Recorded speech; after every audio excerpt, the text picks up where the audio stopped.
Hola Laura, ¿cómo estás? Bien, todo bien. Bien, todo bien. Ahí ya estoy compartiendo.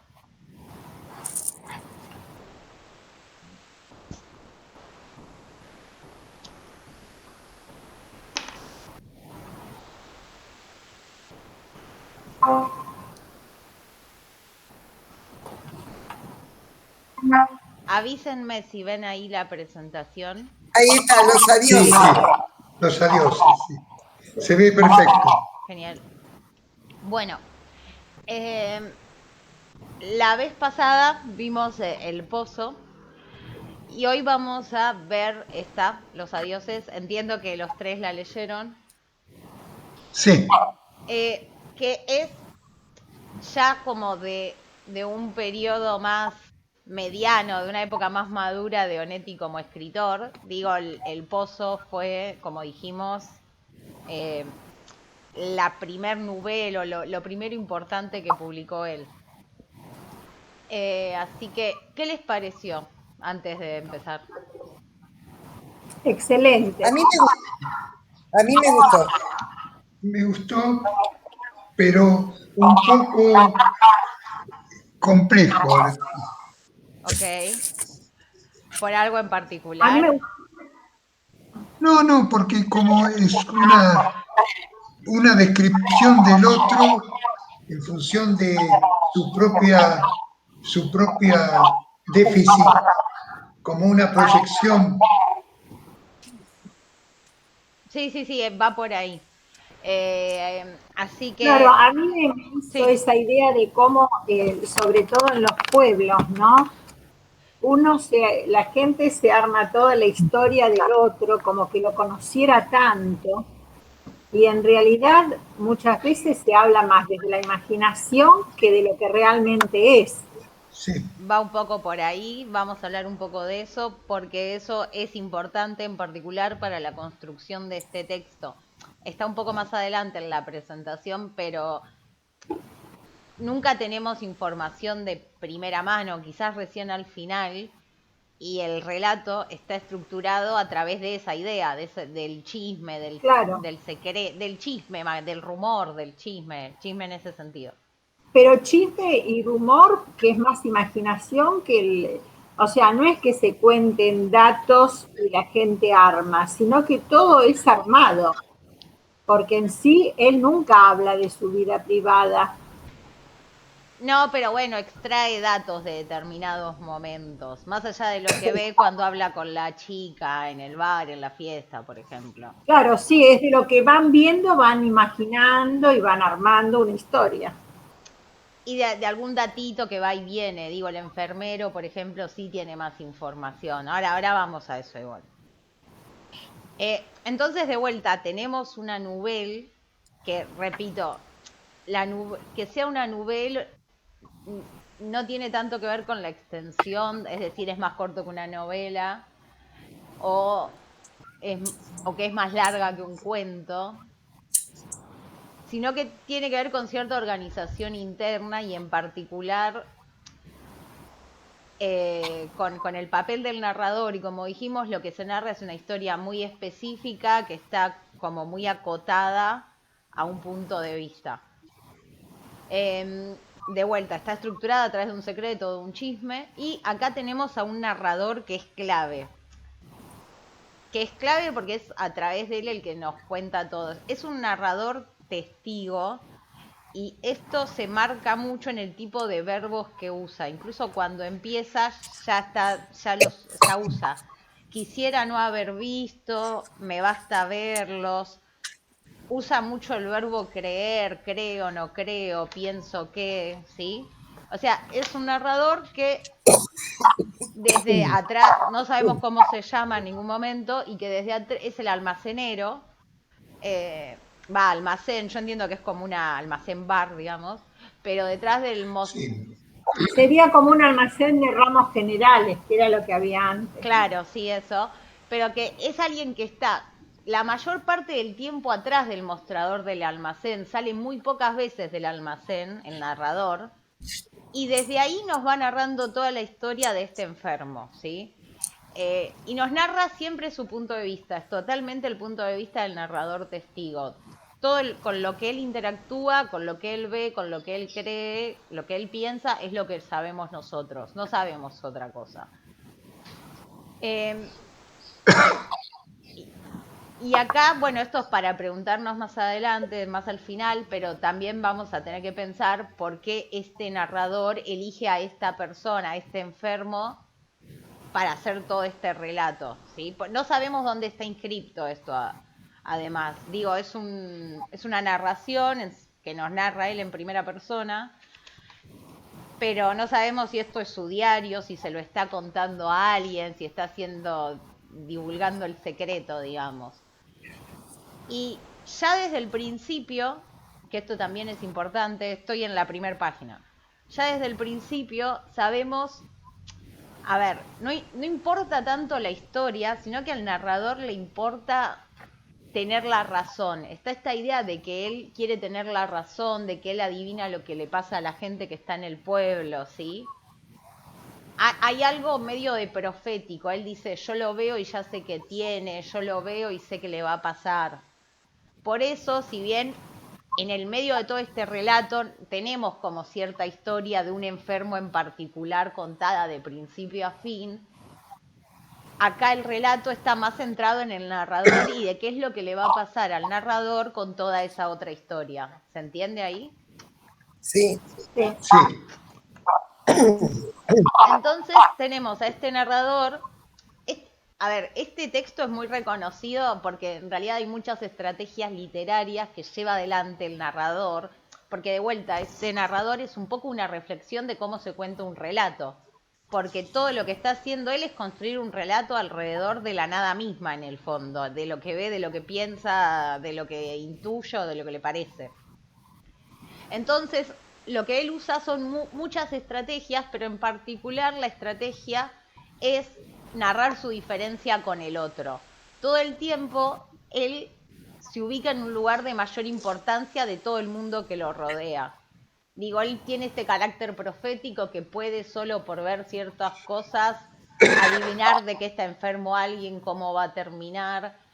Incluso esto, lo vamos a ver ahora, también le pasa con la gente con la que interactúa, con el enfermero, con la mucama. Él siempre está como en un lugar se ubica en un lugar de superioridad. Y en tanto se ubica en un lugar de superioridad, a nosotros que lo leemos, lo tenemos que entender como la palabra de la verdad. Que eso es lo que hace el almacenero, le vamos a decir. Entonces, en primer lugar, la primera estrategia, y que en realidad está muy explícita, es que todo el tiempo hay una visión fragmentada de las cosas. Esta idea de que él está todo el tiempo en el mostrador, que ve cierta parte, ya nos marca que él está ahí haciendo cierto recorte fragmentado. Y este recorte fragmentado también se puede ver en otro tipo de cosas, como por ejemplo cuando cuando enfoca en ciertas partes del cuerpo del enfermo. Sí, las manos. Exacto.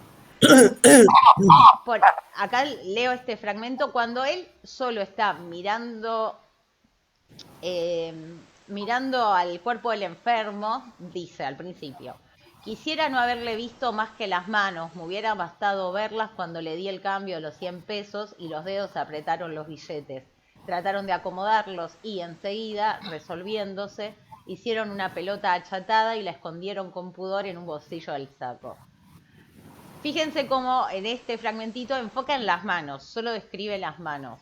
Más adelante, cuando se entera que el enfermo había sido un gran basquetbolista, la imaginación se pasa al cuerpo, exacto. sí. Comencé a verlo en alargadas fotos del gráfico con pantalones cortos y una camiseta blanca inicialada. Bueno, bla, bla, bla, bla. Joven entre jóvenes, la cabeza brillante y recién peinada, mostrando aún en la grosera retícula, bla, bla, bla, el brillo saludable de la piel, el resplandor suavemente grasoso de la energía. Hay algo en esto de el enfermo en el buen tiempo, o sea, en las buenas épocas, digamos. Hay una imagen general. Además es una imagen general que está muchísimo más plagada de adjetivos, el brillo saludable de la piel, la energía varonil inagotable, mientras que en esto de las manos es bastante más seco. Sí, ahí hay algo que es interesante de cómo va fragmentando y cómo va distinguiendo las épocas, digamos. Así como esto hay un montón de ejemplos, pero es muy importante tener en cuenta que esta visión, que este narrador, no solo por ser un narrador en primera persona es un poco menos confiable, sino que lleva a cabo ciertas estrategias que todavía fragmentan aún más su visión. Digo, esta es una. Porque a la larga, acá hay algo importante, que ver y narrar no son lo mismo.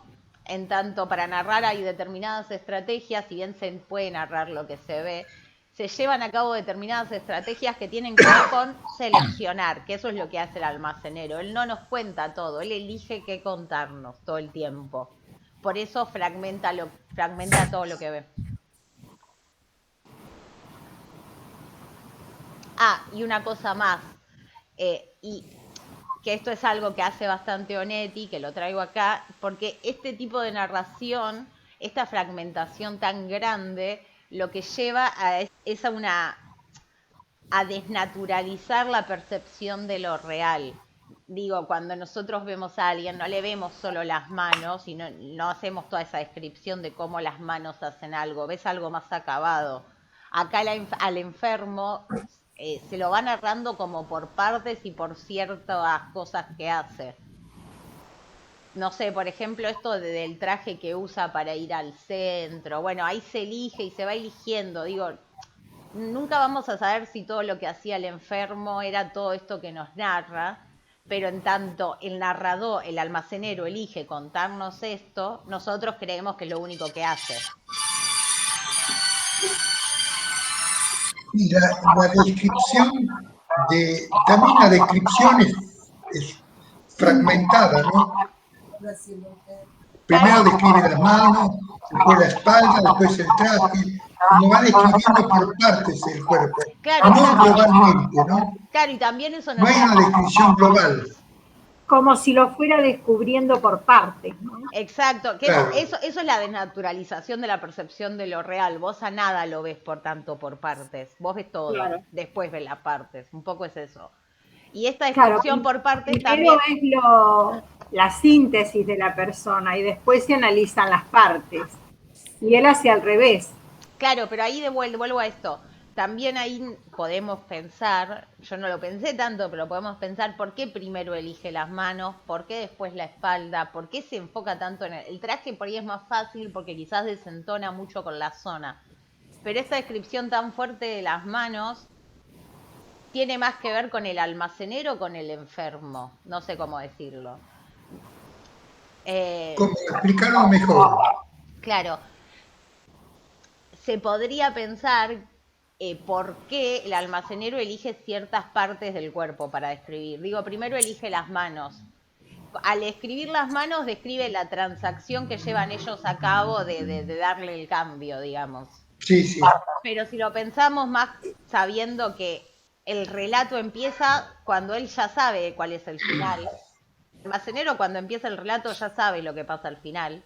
Por eso se quisiera no haberle visto. Las manos son mucho más importantes, si lo pensás así, porque él era basquetbolista. Claro. ¿Se entiende? Y por el tamaño también debe tener manos grandes. ¿Cómo? Debe tener manos grandes también que le llaman la atención. Claro. Él es todo grande, ¿no? Claro, exacto, pero digo, ahí es como, bueno, va eligiendo ciertas cosas que en realidad terminan siendo pistas que hacen a lo que es al enfermo. Digo, la espalda también. La espalda tiene, a ver, siendo una persona alta, además tiene que haber sido mucho más grandote. Pero bueno, es para pensar. Y tenemos a este narrador principal, al almacenero, pero hay otros narradores secundarios que son el enfermero en general, está la mucama más adelante, al final tenemos a la policía que aparece también. Pero en particular el enfermero es otro narrador porque aporta información todo el tiempo y además son necesarios para aumentar el chisme, digo, para que exista un chisme tiene que haber varios, no puede haber Sí. una sola persona. Y esta, o sea, el chismoso, como dice ahí, reclama colaboradores. Y además es gracias al enfermero que él también empieza a obtener información.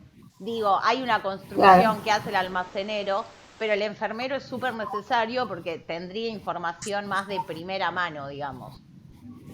El enfermero está más pegado, la información del enfermero es más pegado a la realidad, porque le pasa datos más certeros, ¿no? Claro, pero al mismo tiempo el enfermero acá aparece narrado por el almacenero. En realidad nosotros no tenemos la palabra directa de él, por como está en el relato, sino que tenemos lo que nos cuenta el almacenero, que le contó el enfermero, y todo eso filtrado por las opiniones, porque todo el tiempo el almacenero lo está como... Ahí puse una cita, si el enfermero fuera capaz de comprender, medio que lo trata siempre de que no entiende nada, por ahí tiene razón, yo no creo, como que todo el tiempo lo va discutiendo en el relato el almacenero. Entonces, si bien lo cuestiona.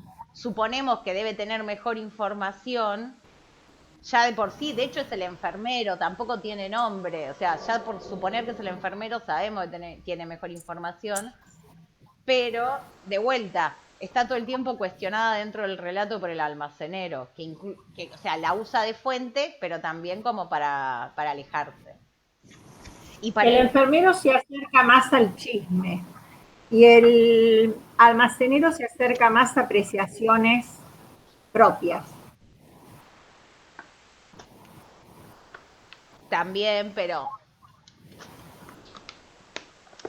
en el fondo tampoco sabemos si es lo que él elige contar que le dijo el enfermero. Digo, ahí hay siempre como un recorte. Digo, hay que pensar que siempre hay un recorte.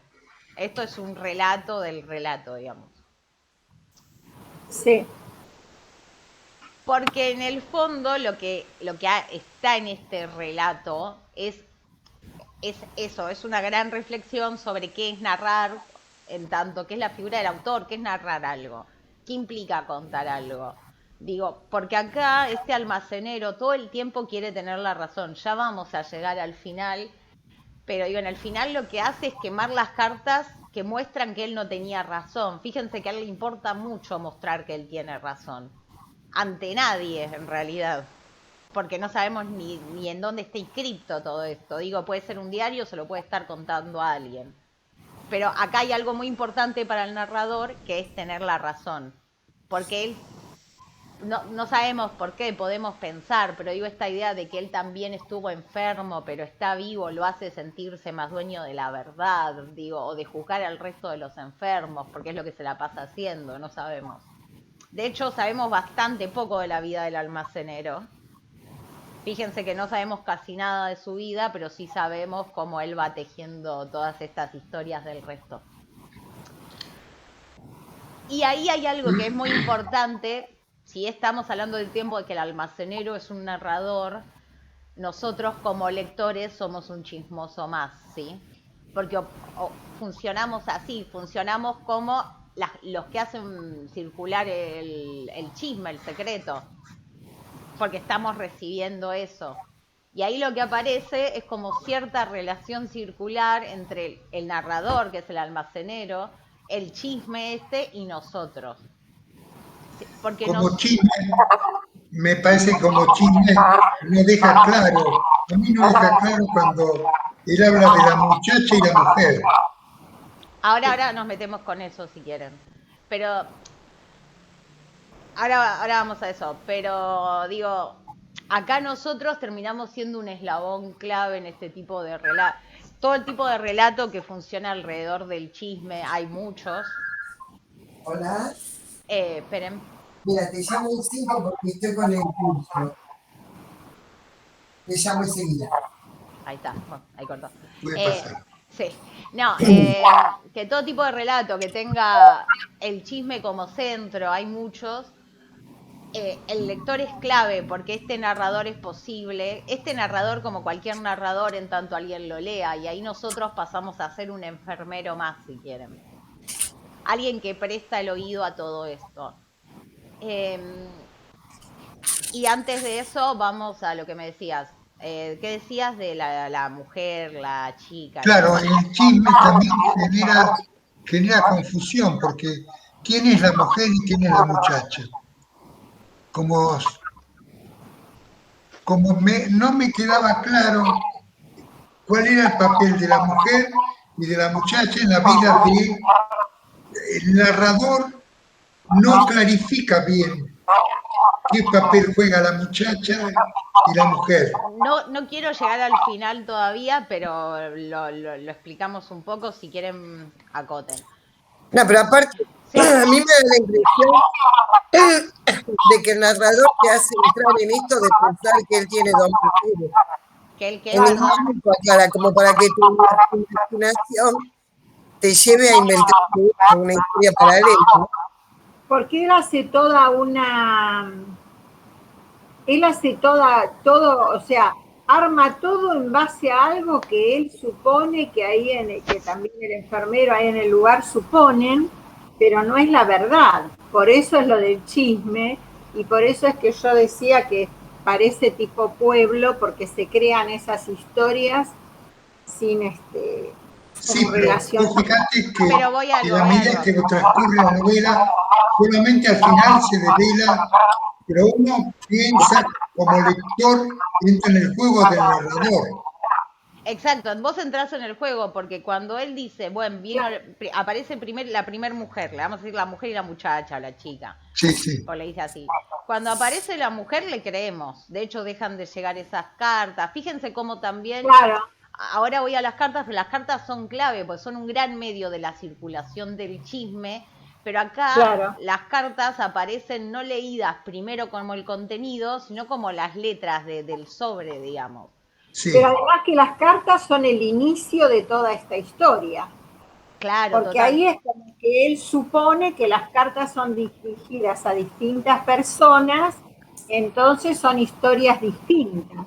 Y ahí hay otra cosa. ¿Qué hace el almacenero en el pueblo con las cartas? Porque él es el que su local recibe cartas y las manda. Fíjense cómo él es literalmente la circulación del chisme. O sea, es ese punto. Porque en los pueblos hacían como de estafeta. Claro, exacto. Porque pero más allá de lo que suceda. En la casa en el negocio de mis tíos, Laura, y en Villegas se hacía eso. Claro, ya sé, pero estoy diciendo, no es casual que él haga eso. No. Sí, más allá de que eso existía, eso lo entiendo, no es casual. Claro, le decían estafeta porque era como una sucursal del correo. Claro, pero fíjense cómo, primero el enfermo lo evita él va él mismo al centro a llevar las cartas, eventualmente no lo hace más, y en tanto no lo hace más, pasa a ser clave el almacenero, porque él ya puede ver los sobres, puede ver las distintas letras, la mecanografiada, la que es a mano, y empieza a inventar estas historias. Aparece la mujer, entonces ya ahí tenemos una historia, la mujer es la esposa, la novia, no sé qué, algo. Y esa historia es una segunda relación. No, esa es la primera. La mujer es la primera. Primero aparece la mujer. No, pero una segunda relación, porque él tiene una primera relación. Esta es la primera. Esta es la primera. Primero aparece la mujer que no es la chica. Vos hablas de la chica. No, ya sé, no, estoy hablando de otra cosa. Que supuestamente él tiene una relación previa que tiene que ver con la chica. No, pero eso todavía no lo sabemos. Estoy yendo en orden. No, pero digo que la mujer sería la de su relación actual. Claro, pero digo, estoy yendo en orden cronológico, porque después nosotros, o sea, en orden cronológico vos sabés que la mujer es ella. Sí. Y después aparece la chica y el narrador te hace creer que es la amante. Sí. No te hace creer otra cosa. De hecho, fíjense como nunca nadie pensó que esa sea la hija.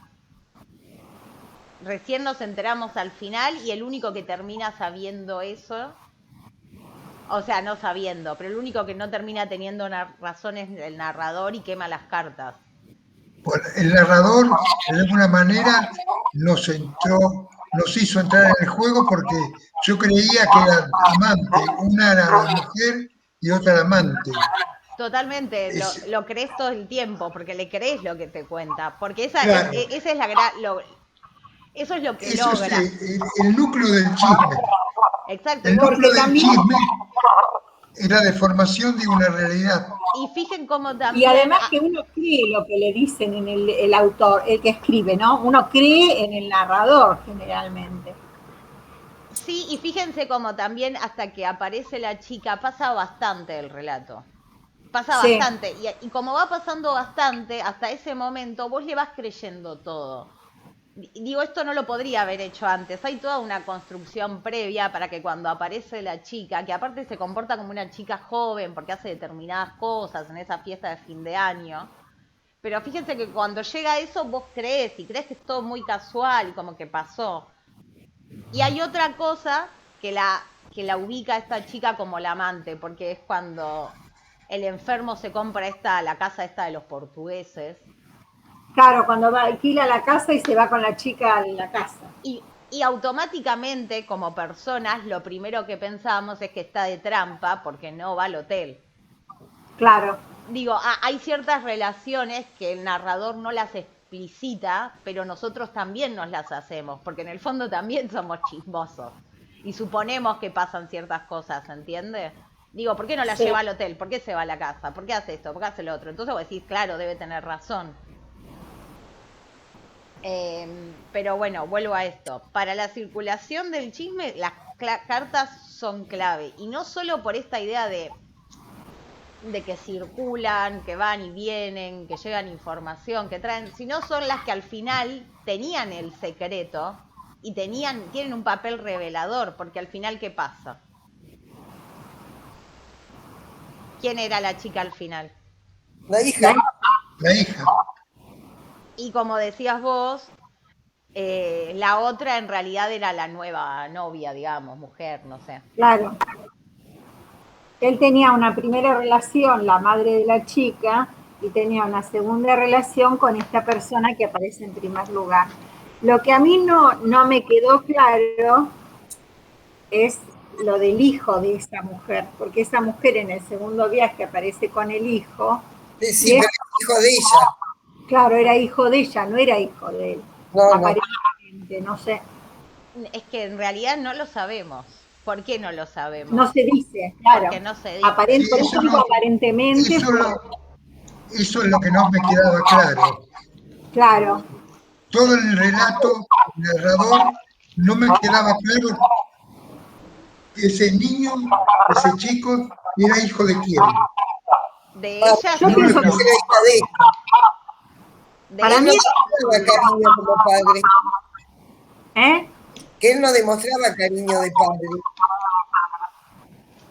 Y de ella era hijo seguro. De él no tenemos idea porque no aparece mencionado en las cartas de última.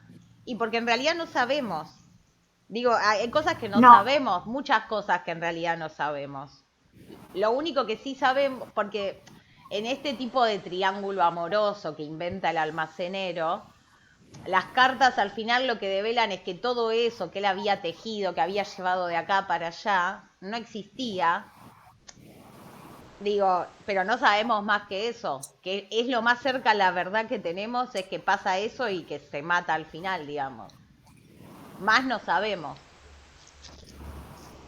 Porque ahí las cartas, como que el rol clave es como minar la veracidad de todo lo que nos contó el narrador. En tanto las cartas lo niegan, nos tenemos que preguntar qué será verdad de todo eso que supimos hasta acá.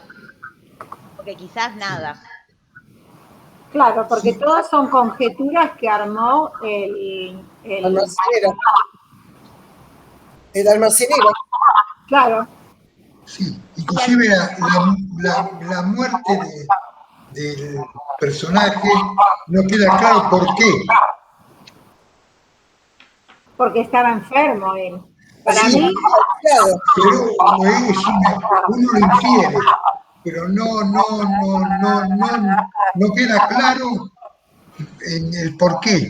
Uno infiere que porque estaba enfermo por deducción, pero no clarifica por qué. Yo creo, a ver, acá hay dos cosas, acá hay dos cosas. La primera es que el final mucho no importa, porque fíjense que el final como medio pasa totalmente, digo, se mata al final el enfermo. Estuvimos todo el tiempo hablando de la vida del enfermo Y lo que más, lo que peor lo pone al almacenero es que no tuvo razón con todas esas cosas que estaba pergeñando. Eso es lo que a él le importa. Y sin embargo, al principio dice, a ver, pará. Bueno, en definitiva, nunca se detiene demasiado en la enfermedad del hombre. No, acá la enfermedad del hombre acá queda relegado a un punto secundario, ¿no? Acá lo importante es la relación que ese hombre tiene con las mujeres. Y ahí hay algo importante también.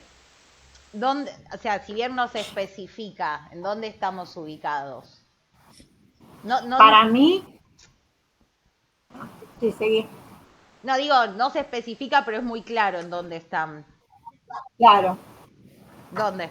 Para mí están, ¿digo? Sí, sí, sí. Para mí están en Cosquín, en Santa María, donde están los hoteles y estaban los hoteles y los hospitales para enfermos de tuberculosis. Exacto, y ahí, en ese lugar, incluso el almacenero también dice que él estuvo enfermo. El enfermo es algo común. Claro, el almacenero fue ahí a curarse y después se quedó. Claro. Vialet Macet. ¿Cómo? Vialet Macet, ¿no? En Córdoba. Santa María también le dicen ahí, por ahí. Bueno, digo, pero ahí la enfermedad es moneda corriente, entonces nos llama la atención. Claro. Fíjate, por eso no importa, porque acá la enfermedad pasa a un segundo plano y también ahí hay algo interesante de por qué. Sí, porque todos los que están ahí son enfermos. Claro, y hay una posible hipótesis de por qué se centra tanto en este enfermo, porque este enfermo le ofrece cierta posibilidad de salir de la rutina, las rutinas de toda esta gente deberían ser un poco más tristes y ve acá como esta idea de triángulo amoroso, que incluso podemos pensar, el basquetbolista exitoso que tiene tuberculosis. Claro, eso, era una persona que trascendía. Claro, se vino acá y encima está con la mujer, con la amante, alquila la casa. Digo, fíjense cómo, más allá de esta idea de pueblo, es un pueblo además donde pasan otro tipo de cosas. Hay algunas cosas que se van contando de a tal le tuvieron que ir a dar una inyección porque estaba como muriéndose. La enfermedad ahí es moneda corriente, no es lo que llama la atención. Sí, sí, sí.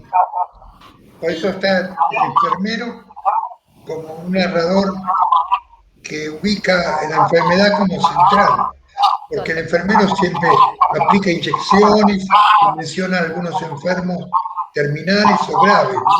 Claro, del estado de los enfermos.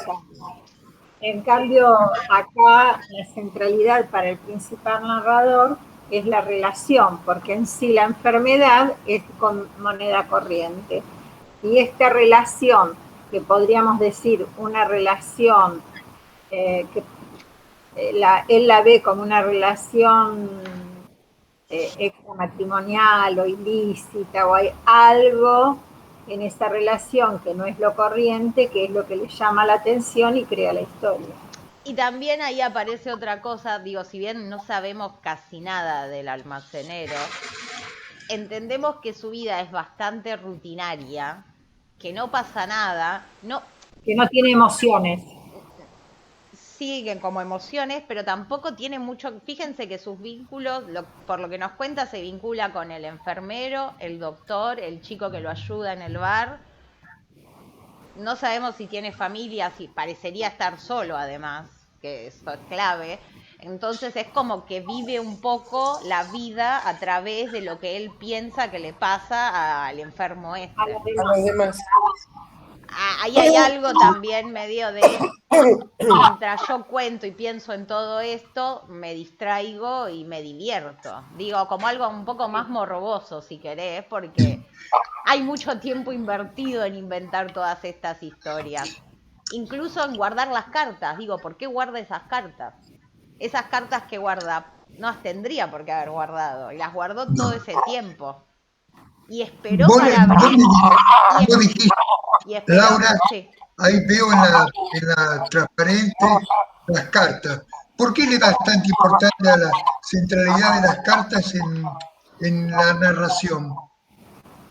Porque es a partir de las cartas que él puede inventar todo lo del triángulo amoroso. Fíjense que Las cartas son claves para que circule un chisme, un secreto. O sea, hay mucho escrito de esto, pero la carta ahí es clave, porque circula información que va y viene.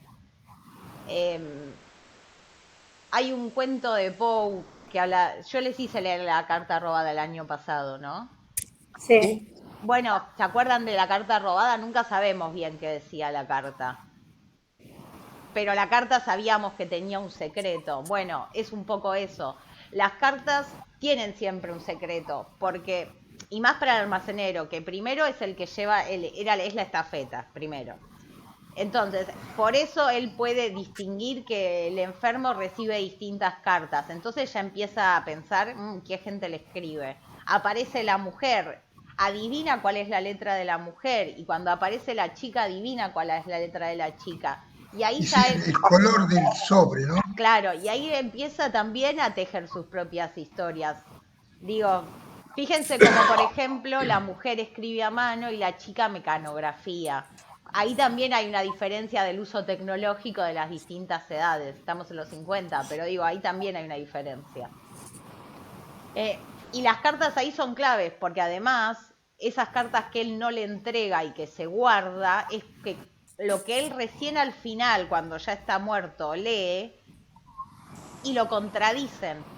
No sabemos por qué no las leyó antes, pero si las hubiera leído antes, no tendríamos todo el relato. Digo, acá las cartas son claves porque en realidad, aparte es la única información real, entre comillas, que tenemos. Y sabemos que es real en tanto el almacenero podría no haberla contado porque lo contradice. Una pregunta, Laura.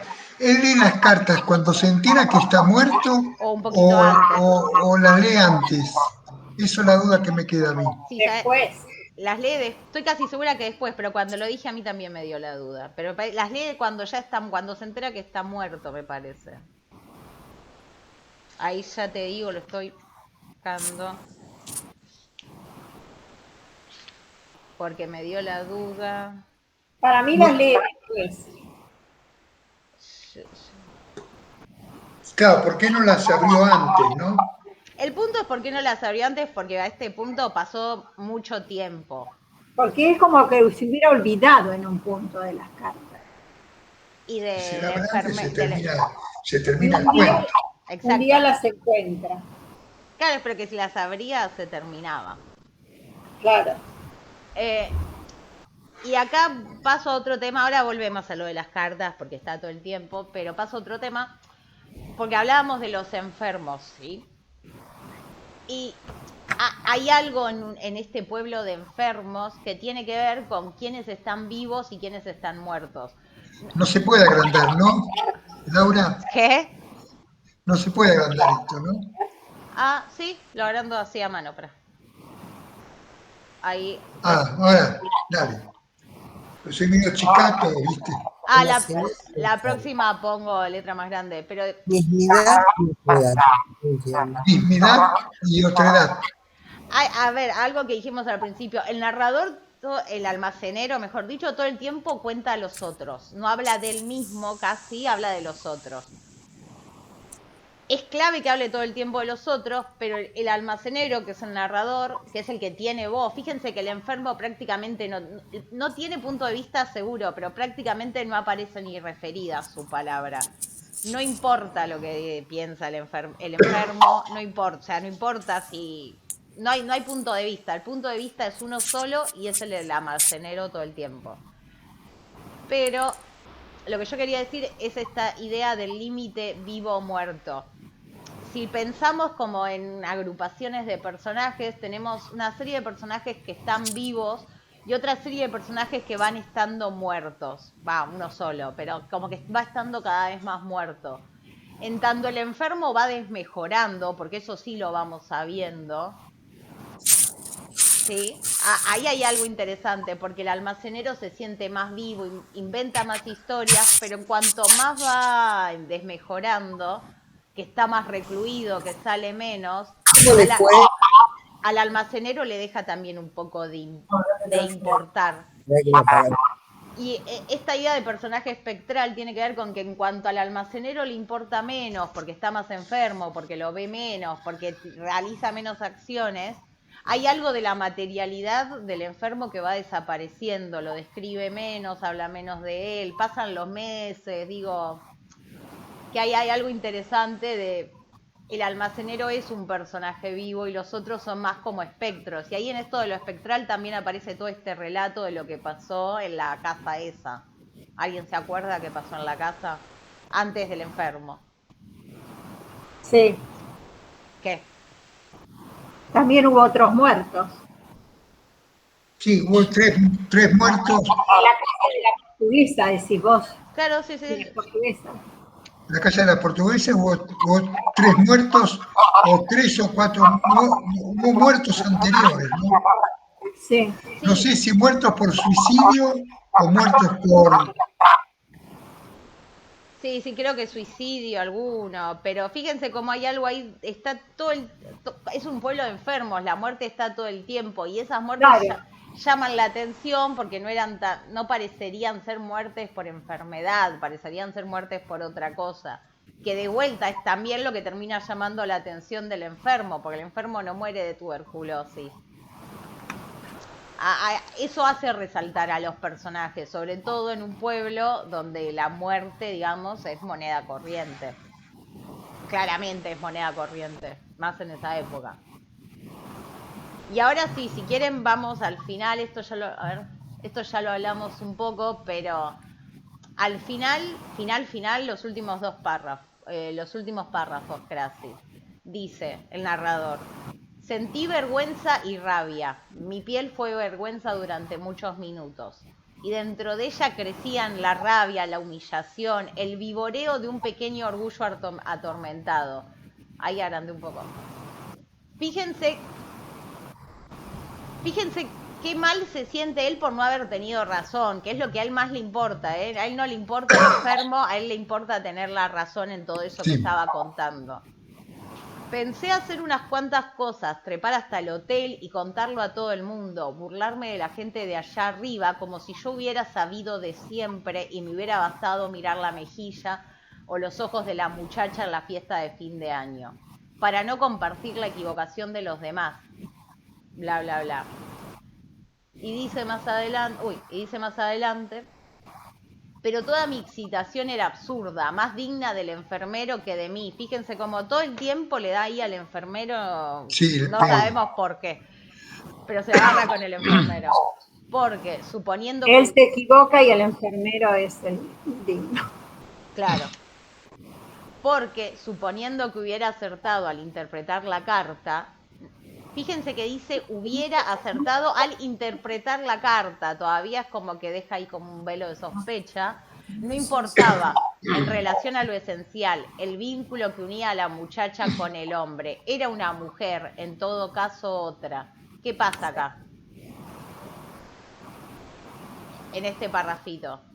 Porque acá él se niega a no tener la razón y si bien sabe que no tenía la razón, justifica su sospecha. Justifica su sospecha basado en el hecho de que también era una mujer. Claro. Si era una mujer, él podía sospechar. Porque acá el relato no se trata del enfermo, sino que se trata de este almacenero que inventa historias del resto y que quiere tener la razón. Empieza diciéndonos eso además, empieza diciendo que él no se equivoca, yo nunca me equivoco, el enfermero lo puede decir, mis profecías son verdad, hay una construcción muy fuerte del narrador en tener la razón, que es por eso que le creemos todo el tiempo lo que nos dice. Y incluso acá, cuando ya sabe que no tiene la razón y se siente avergonzado, rabioso, se siente humillado, bueno, incluso lo puede justificar, dice, bueno, pero razón tenía, era otra mujer. Digo, mujer es una palabra que significa muchas cosas en este cuento, porque acá mujer no es ser mujer, nada, eso lo saben, pero digo, se aprovecha un poco de la semántica y de los significados de las palabras múltiples para justificarse, porque él quiere tener razón, es lo único que le importa. Y el relato es eso, es de cómo él quiere tener razón, inventa historias y no la tiene. mucho más, desde mucho más de eso que del enfermo. Y lo que hace, entonces, porque él quiere tener razón y se niega a no tenerla, es básicamente quemar las cartas, y dice, lo único que hice fue quemar las cartas y tratar de olvidarme. Y pude finalmente rehabilitarme con creces del fracaso solo ante mí, desdeñando la probabilidad de que me oyeran el enfermero, Guns, el sargento y Andrade. Bueno, y acá es bla bla bla bla. ¿Qué No, pasa quemar acá? las cartas también, destruir las cartas sería un poco quemar las evidencias. Claro, Porque Como que aparte, las evidencias. claro, Sí, quema las evidencias y como dice acá, se rehabilita con creces del fracaso. Porque no hay evidencias, pero además acá hay algo que a mí me parece muy interesante, que es, a ver, el enfermero, Guns, el sargento y Andrade, alguno de ellos, Guns, quizás el doctor o quizás el sargento, sobre todo por cómo termina muerto el hombre, ¿ellos no sabrán que ella es la hija? claro, podrían saber, sobre todo el doctor, Porque, porque claro, la chica en un momento también fue a hablar con el doctor. O sea, si vos vas a hablar de un enfermo, te presentás como la hija del enfermo. claro, pero fíjense cómo él piensa que nadie sabe, que solo él sabe, Claro, entonces ni lo solo él menciona. llegó a esa verdad. Que ahí de vuelta hay algo importante. Él quiere ser el dueño de algo. Y de lo que puede ser dueño acá es dueño de la verdad, evidentemente. Y entiendo que no lo hable con el resto, pero es probable que alguien de todo este resto lo sepa. Quizás no el enfermero. Claro, lo que pasa que a mí me parece que como él le costó llegar a esa verdad, después se la apropió como que fuera el único dueño de esa verdad. Y bueno, él llegó ahí y al destruir las cartas, destruye toda posibilidad de los demás también de llegar a la verdad que él tiene en secreto. Sí, sí, sí. Ay, espera, porque... Porque también en las cartas dice que, que la hija había cobrado una herencia de la madre y con esa herencia iba a ayudar al bienestar del padre, ¿no? Entonces, eh, o sea que se entiende que también la hija habrá hablado con el doctor acerca de ese bienestar del padre.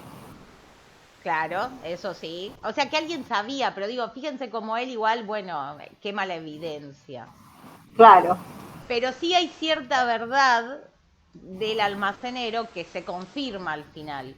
Porque él desde el principio da a entender que el enfermo va a terminar mal.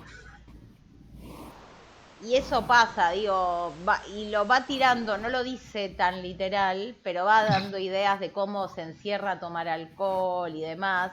Da todo el tiempo a pensar que algo malo va a pasar. Y esa verdad sí se afirma y sí es real, digamos. Pero bueno, a la larga él lo que quiere tener es eso, es la verdad.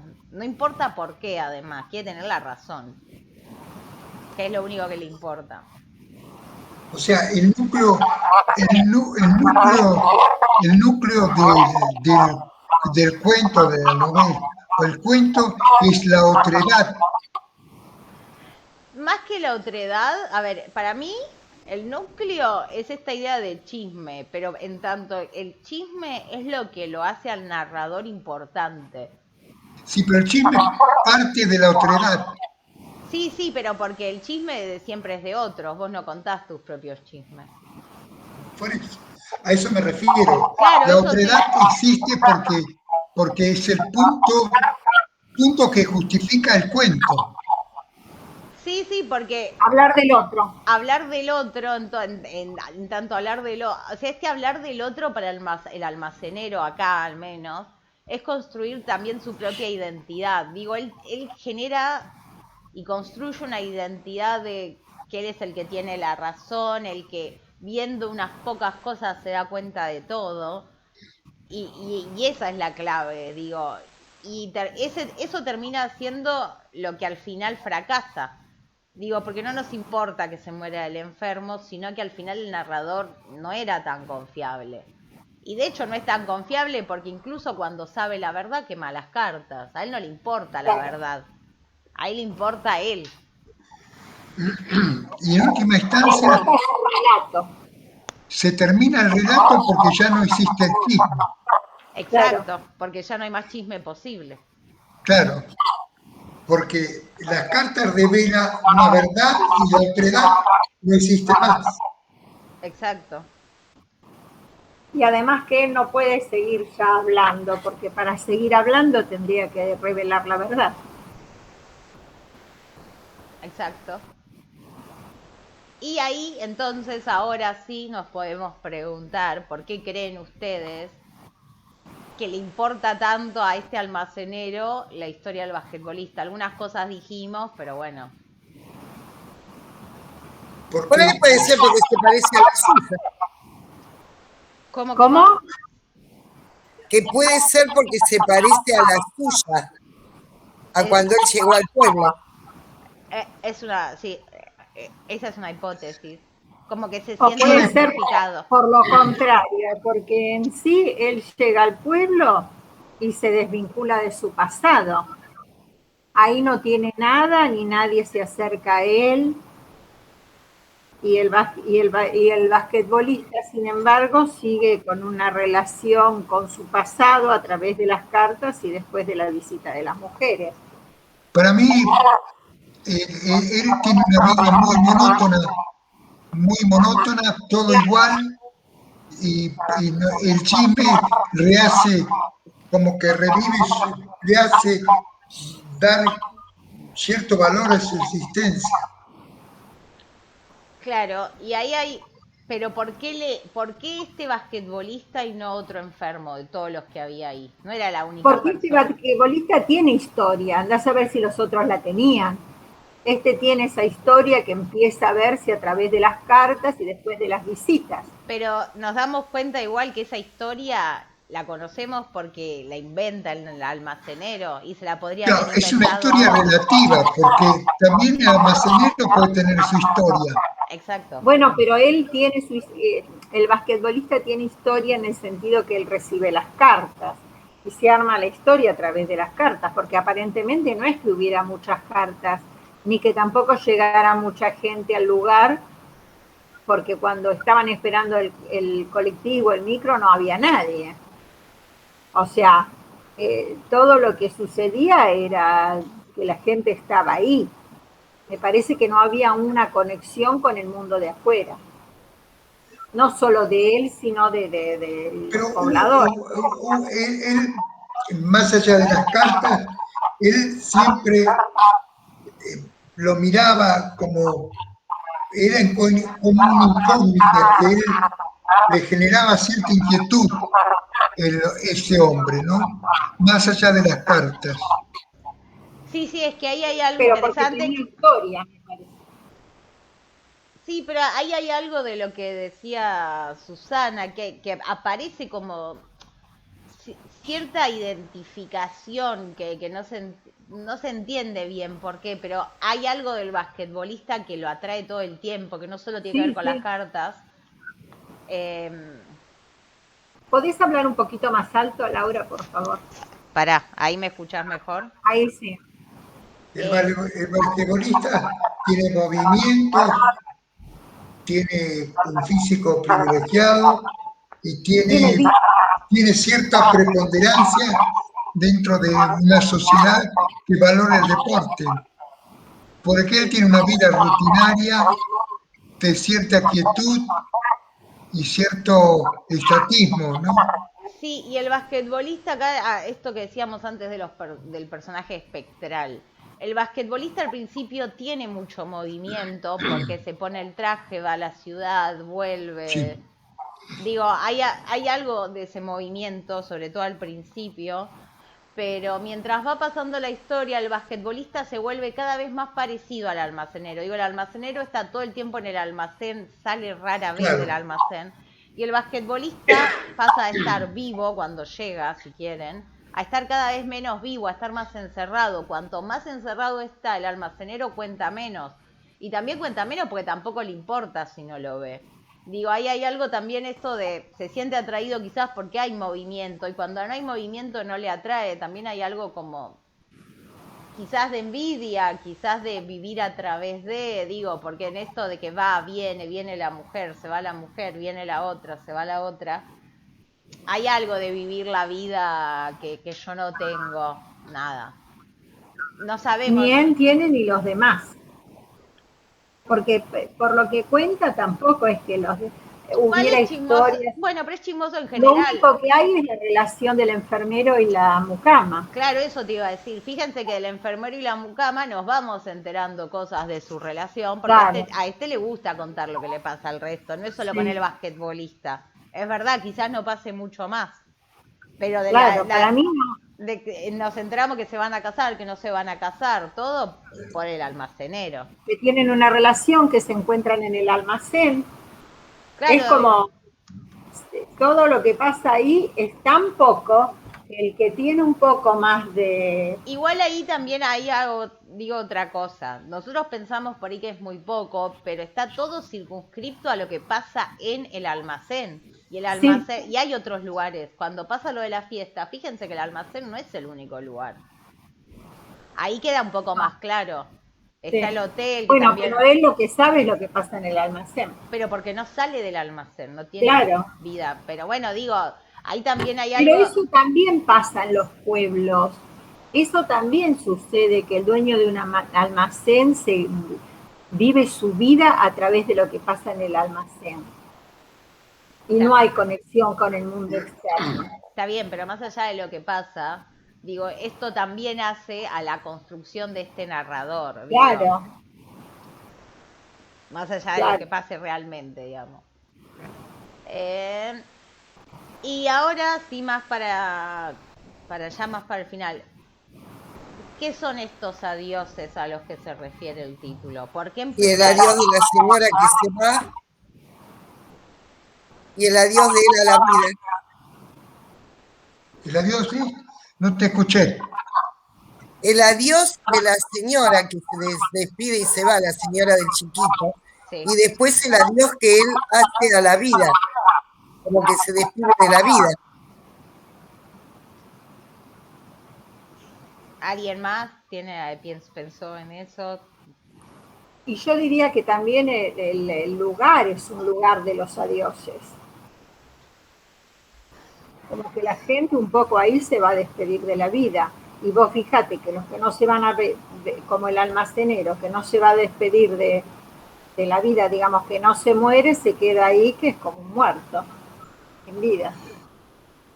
Los adioses se refieren más que estoy más con lo que dice Marcela, ¿no? El adiós de la mujer y que se van, y el adiós, los adioses también a la posibilidad de seguir en el chisme, ¿no? Sí, sí, y hay algo de este enfermo despidiéndose de estos adioses, de la mujer, de la hija, de la vida en general. También él ya apenas llega se está despidiendo de su vida exitosa. Digo, el enfermo está en un constante adiós. Claro. Habla más fuerte, Lauro, por favor. ¿Acá me escuchás? Sí, Sí, El enfermo está en un constante adiós en tanto llega a ese sí. lugar. Digamos, es un lugar de muerte. La gente no vaya a recuperarse, va como a pasar sus Claro, últimos a eso días. voy yo. Los adioses incluso hay como muchos significados. Yo no sé si el almacenero se despide del chisme, porque al final, al negar ciertas verdades, yo diría, De ese chisme. sí, de ese chisme, sí. Pero bueno, Porque también el chisme al almacenero lo hace sentirse vivo, ¿no? Como a él no le pasa nada en esto de vivir a través de la vida de los demás, lo hace sentirse parte de algo.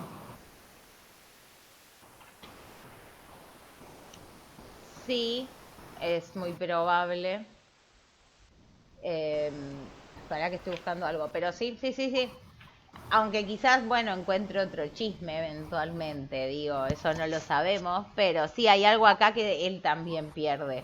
Lo que él también pierde es un poco esta idea de tener siempre la razón. Digo, más allá que él no se lo cuenta al resto, el resto probablemente sepa que ella es la hija. Acá también hay una pérdida de credibilidad de él grande en todo esto que había inventado. Y también esa humillación que él siente es su propia humillación. O sea, él se ve humillado ante sí mismo, porque arma toda una historia que es toda una mentira. Pero por lo pronto él solo está humillado ante sí mismo porque acá no vemos la opinión del resto. Digo, él se siente humillado. No, pero por eso digo, él se ve humillado a sí mismo y también eso lo lleva a quemar las cartas. Sí, pero después se justifica a sí mismo, ¿no? Sí, bueno, pero es parte de la humillación, de su propia humillación. Esperen, ¿eh? Sí.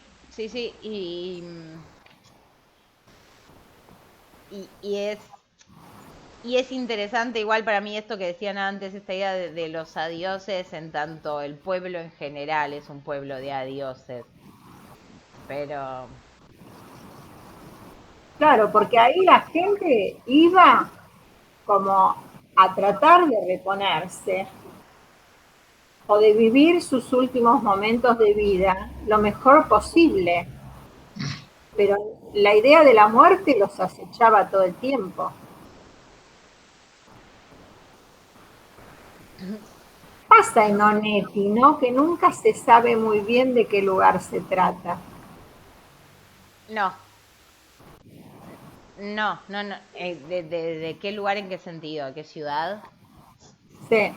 No, bueno, pero justo en estos. Onetti tiene esto que yo creo que ya les conté, que él inventa como una Sí, de ciudad la ciudad imaginaria. inventada.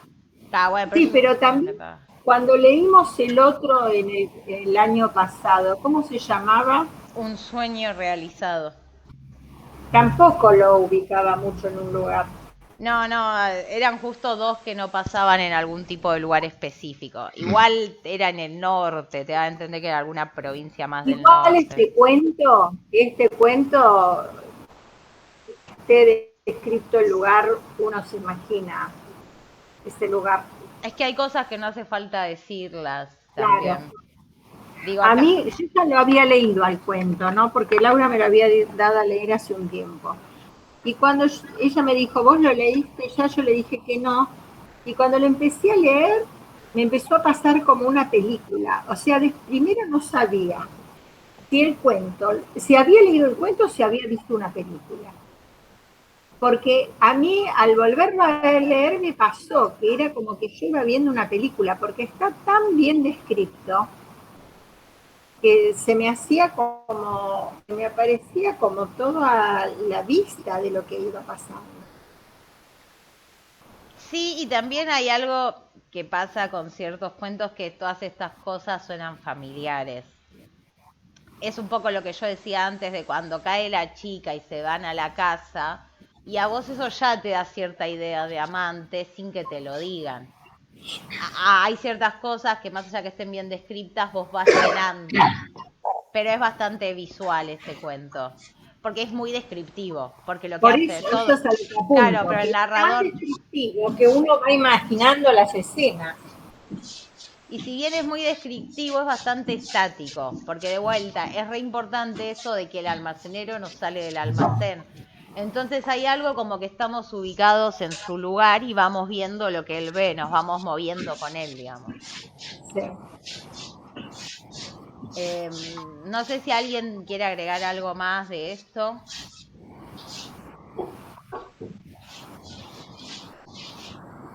¿No? No.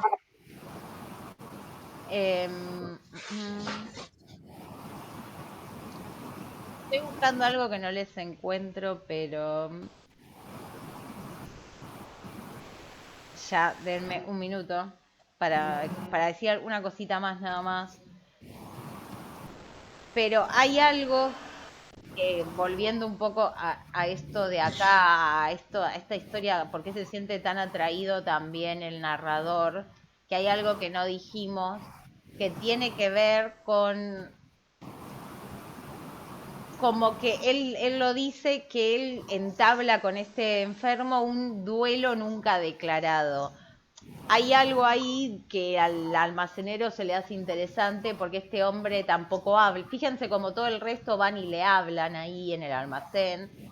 Y el basquetbolista es como más retraído, más silencioso. No habla, no da mucha información. Al principio no va tanto al almacén, después se empieza a ir más. Y ahí hay algo que también se le hace interesante a un narrador, que es así de chismoso, porque no le puede sacar prenda, digamos. Sí, eso lo atrae más.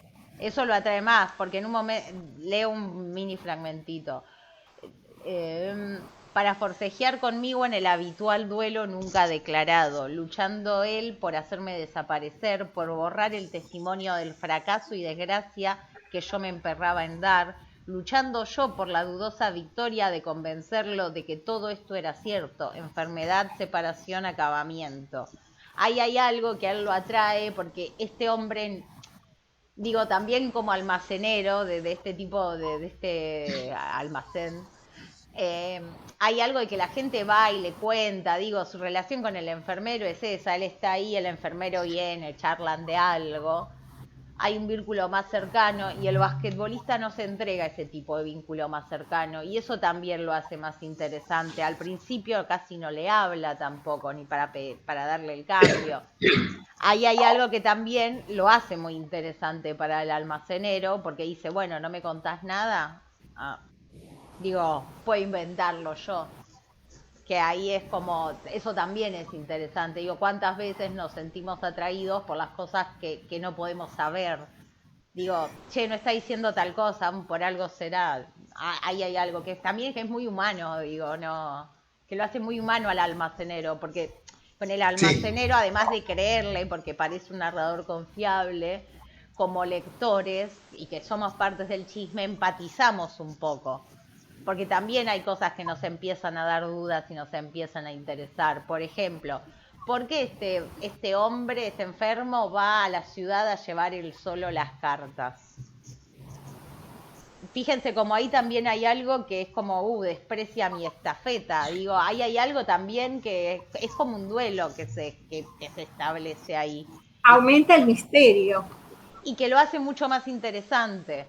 Digo, al no hablar, al comportarse de una manera extraña, hay un misterio más grande. Y también nos hace a nosotros querer saber más.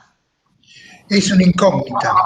Y la incógnita genera deseos de saber. Exacto, porque eso también, porque digo, hay algo ahí que nosotros al principio estamos muy con el almacenero. O sea, rápido nos metemos con él y nos empieza a interesar y empezamos a pensar cosas. Y eso es súper necesario para que el almacenero sea un narrador tan exitoso, que le creemos todo lo que nos va contando. Yo al menos la primera vez que lo leí nunca dudé de que la chica fuese, nunca pensé que la chica fuese la hija hasta el final. No lo pensás. No. Porque él te hace dudar. Pero si vos lo pensás 2 segundos por otras cosas que dice, era más probable que sea la hija que la amante. Sí, es más lógico. Digo, y vos no vas por lo lógico, vas por lo que te cuenta el almacenero. Claro. El objetivo de Onetti está cumplido, ¿no? El objetivo, porque uno, en la medida que lee, cree que las dos, una es la mujer, yo pensaba que una era la mujer y otra la amante, ¿no? Y claro. Eso genera... Uno lo que trataba de descubrir cuál era la... Claro. Eso es el hilo conductor del público. Que uno genera atrapado así. Uno Eso genera... también es famoso. Uno entra también en el chisme. Uno entra también en el chisme. Sí. Porque uno... ¿Quién es este? ¿Quién es el nene? ¿Quién es la mujer? La muchacha y la mujer. Yo pensaba... Y a mí me generaba... ¿Y de quién es el nene ese que aparece? Claro. yo entraba uno entra en el chisme también. Claro. Así que el objetivo de Onetti está bien cumplido, ¿no? Sí, Y aparte también parecía como una doble vida en él, ¿no? Que tenía dos mujeres al mismo tiempo. el basquetbolista exitoso y este enfermo de ahora. Claro. Porque todos somos un poco chismosos igual, eso es así. Sí. Además que cuando uno le gusta la lectura, se está metiendo estos cuentos, estas narraciones, se está metiendo un poco en la vida de los demás. O en vidas, aunque sean inventadas. Es porque a uno le gusta saber o conocer esos relatos, esos chismes. Porque también cuando leemos a mí, por ejemplo, me gusta la novela histórica. ¿Y la novela histórica qué es? Enterarte de la vida de los demás. Siempre es un poco enterarse de la vida del otro. Sí, sí, hay una película muy, muy famosa que habla de eso, La ventana indiscreta, la de Hitchcock. Sí. Bueno, aparece también esa idea del chismoso, que bueno, no le queda otra, no importa, mira por la ventana, inventa historias. Es literal, es muy parecido a esto, habla del mismo tema y de cómo. Hitchcock, ¿no? Claro. Digo, Yo vi una película italiana que también tenía, no me acuerdo ahora el nombre, pero también basaba en eso, en estar espiando la vida del otro. claro, pero digo, Y después, pero no me acuerdo el nombre. claro, pero digo, más allá de estar espiando, lo que te hace pensar es cuál es tu papel cuando vos estás leyendo un libro, mirando una película. Claro, claro. Porque vos también, como el narrador, cuando ves una Y película. todas las suposiciones que se pueden armar a través de la ventana. Claro, eso, cuando vos estás viendo una película, vos también querés ir adivinando qué pasa. Eso pasa mucho con el policial, sobre todo con el policial. Digo, vos también, no, yo me voy a dar cuenta quién era el malo antes. Bueno, es eso. Claro. Así que si no tienen nada más para decir, podemos ir cortando. No, yo te pregunto algo. A mí me gusta mucho cómo escribió Onetti, pero siempre es así de libre en su escritura. Todas las obras versan así. Y es medio triste, ¿no? Sí, que en general sí. Pero bueno, quizás como buen uruguayo. Tiene que ver con su visión del Como buen mundo. uruguayo. Los uruguayos son nostálgicos, como Galeano, ¿no? No, sí, Onetti es un poco triste. Eso puede también tener que ver un poco, digo, cuando pensamos a qué corriente literaria lo podemos ubicar. En general a él ¿Dónde lo ubicarías vos, Laura? ¿Dónde ubicarías a Onetti? A él se lo ubica en general dentro del existencialismo. De hecho, a él se lo reconoce como el que trae el existencialismo a Latinoamérica. Y en realidad el existencialismo en el fondo es un poco lúgubre y triste, porque si bien habla de tener un poco de fe en el hombre, bueno, el existencialismo viene de un contexto más sombrío que es la post-Primera Guerra Mundial, cierta pérdida de fe en el hombre y demás. Que eso se vea, hay un clima angustioso todo el tiempo en Onetti de cómo esto todo esto va a salir mal. Incluso si lo pensamos, acá este relato lo elige ubicar en una ciudad de enfermos casi terminales. Del punto de vista de referencial, como nosotros somos eurocéntricos, ¿cuál sería el punto referencial de Onetti? ¿Sartre, Camus? No, el punto más grande referencial de Onetti es Faulkner. Que más Iba a decir Faulkner. El punto referencial de Onetti es Faulkner. Sí. Acá por otras cosas, quizás no es lo mismo que Faulkner, pero Faulkner. Este relato tiene muchas similitudes con Otra vuelta de tuerca de Henry James. Pero sí, si bien no es Sartre, porque no escribe como Sartre, y Sartre escribe otras cosas también, pero hay algo de clima de época y digo, más allá de que no tome su escritura, hay algo de clima de época. Y ahora no se me ocurre, pero hay más que no se me ocurren ahora. Pero bueno, seguro Faulkner, o sea, a la cabeza Faulkner. El narrador en Faulkner siempre es de tercera persona, ¿no? No, hay mucho narrador en primera. En primera, ¿no? Hay de Absalón, todo. Absalón. El tema en Faulkner es más que en qué voz narra, es quién narra, porque mezcla las voces. Es algo un poco más complejo. Complejo, Faulkner, ¿eh? Pero Faulkner es muy... Absalón me resultó muy complejo. No, La familia Cobson. Faulkner es re difícil. El sonido son todas bastante difíciles de decir. Mientras agonizo, por ejemplo, en una oración, está bien, la oración dura una página, pero hablaron 7 personajes, es muy difícil. Pero sí de Faulkner, Faulkner fue muy importante para lo que es la literatura latinoamericana, porque muchos tomaron muchas cosas de Faulkner. Por ejemplo, La muerte de Artemio Cruz, que es de Carlos Fuentes, que es ya una década después, digo, del boom. La muerte de Artemio Cruz tiene algo de mezclar voces narrativas, mezclar las voces en el texto, mezclar tiempos. Eso se tomó mucho de Faulkner, que es quizás el que lo hizo mejor y primero. Y también aparece esta idea de inventar ciudades, inventar idiosincrasias, digo, generar como ciertos mundos imaginarios en determinado tipo de literatura que se pretende realista. Eso es Faulkner. Y acá Faulkner fue como muy importante. También para Cortázar, digo, Faulkner es como una gran fuente. La próxima, y una cosita más. Pedro Páramo. Sí, una cosita más. Y a veces más que pensar en quién influye a quién en la literatura, es pensar a quién se oponen. Porque en general los movimientos... ¿Pensar a quién? ¿A quién se oponen? Muchos movimientos literarios aparecen en oposición a romper con lo anterior. O sea, así se generan como los cambios estéticos. Entonces, hay que... Ejemplo, por ejemplo. Doy un ejemplo.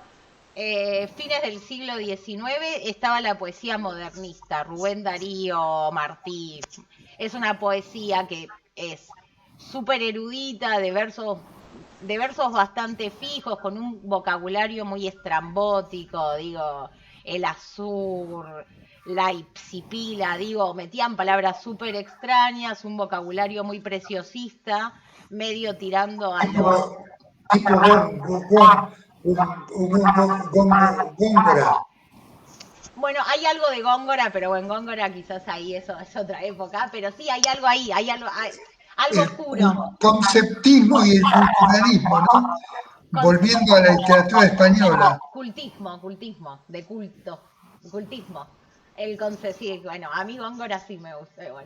Pero, hay algo que viene por ese lado, más barroco, si querés, y de apropiarse de ciertas cosas, y lo que pasa es que las vanguardias a principios de siglo rompen con eso, se burlan de todos los cisnes de Darío, de todo el azul, de los ambientes orientales, que era algo muy del siglo XIX, de fines del siglo XIX, rompen con eso y hacen una poesía totalmente distinta, sin verso fijo, y ahí está Girondo. Girondo que de repente empieza a hacer unas poesías totalmente extrañas y termina con unas poesías con todas palabras inventadas.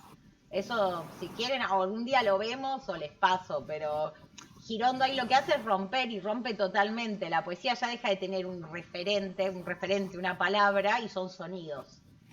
O son dibujitos, digo, y eso es lo que hace el cambio. Y más allá de a quién tenga como referente Girondo, el hecho está en romper con lo anterior totalmente. En vez de construir versos de 14 sílabas, con acento acá, acá, acá y acá, pensarlo de manera musical, lo rompe y hace otra cosa. Y así... O sea, yo te decía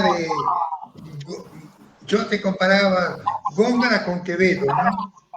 Claro, pero el Góngora conceptismo. Claro, pero ahí bueno, esto no tiene nada que ver, pero no importa. La discusión entre Góngora y Quevedo tenía que ver con el tipo de vocabulario que usaban. Porque en realidad en esa época la poesía todavía estaba atada a la forma fija. Y ahí la discusión entre Góngora y Quevedo tiene que ver con... Hay un vocabulario muy preciosista, es muy difícil de entender Góngora porque además usa un determinado tipo de figuras retóricas que rompen el esquema oracional. Y en cambio Góngora quería ser entendido. Y además se peleaban Góngora tiene toda esta burlesca, esta poesía burlesca, digo, era como más directo. La vida del buscón. La vida del buscón, pero tiene todas estas poesías que le hace a la nariz, a hacer caca, digo, a él le gustaba lo grotesco.